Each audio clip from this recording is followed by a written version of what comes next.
Guys, I get a question a lot about the Amazon Influencer Program, and what do you do when someone steals your video? So if you've been involved with the Amazon Influencer Program for a while, you might have noticed that sometimes you go on a particular product page and they're using your video as their own, as the product video, which is not right. It's completely illegal. What do you do?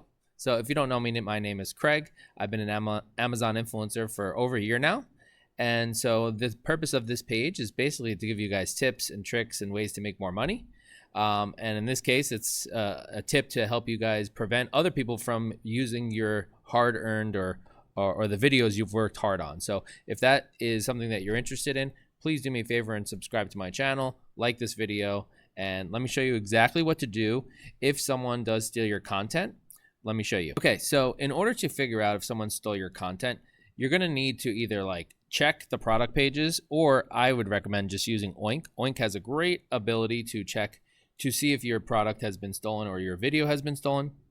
If you go over here to your storefront and you click on other actions for the Oink extension, and I believe this is a pro version or a pro feature, and you're gonna hit copyright audit, and it's gonna take a little bit. It's gonna go through your storefront.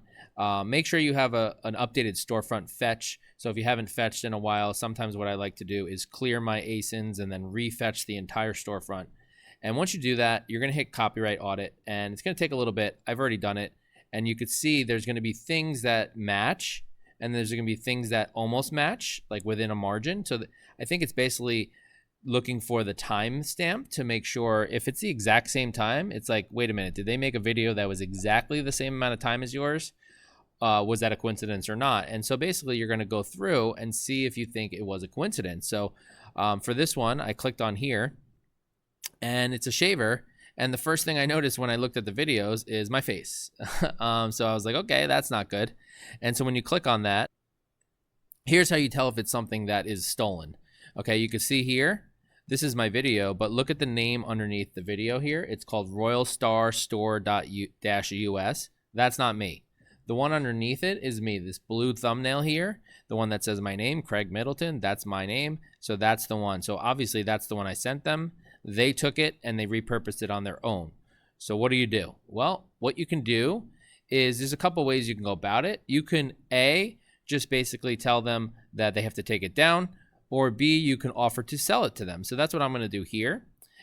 Okay, so what do you do if you wanna contact them to let them know, hey, this is not okay?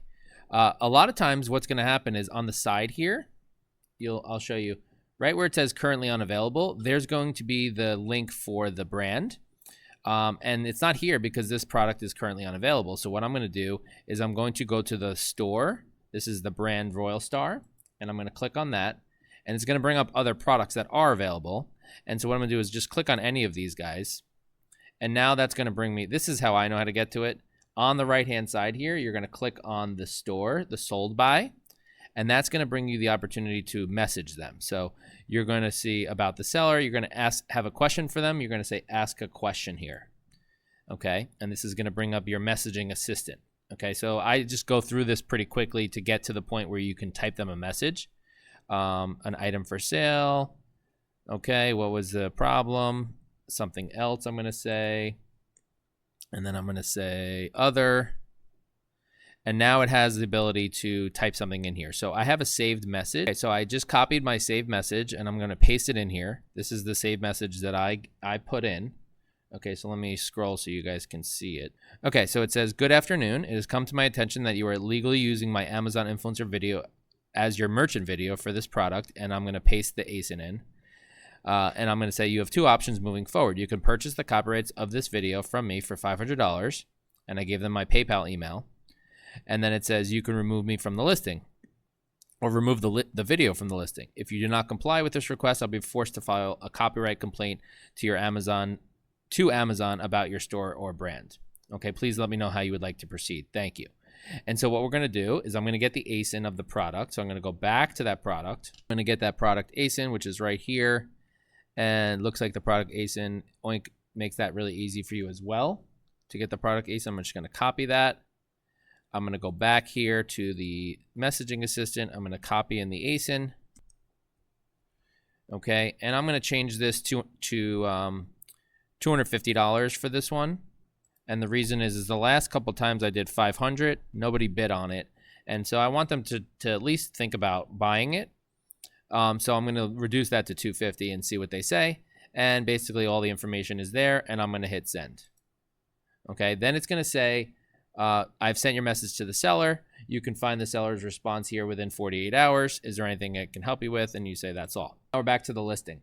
Okay, if they get back to you, okay, they're going to get back to you. Usually they do get back to you within 48 hours.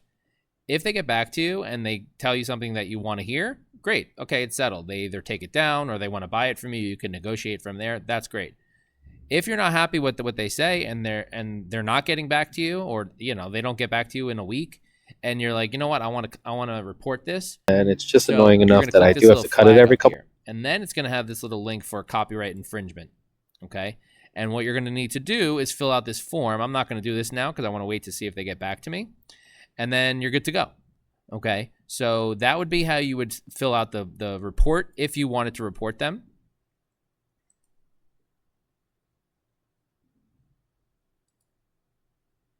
But in general, that would be my process of going through my copyright infringements.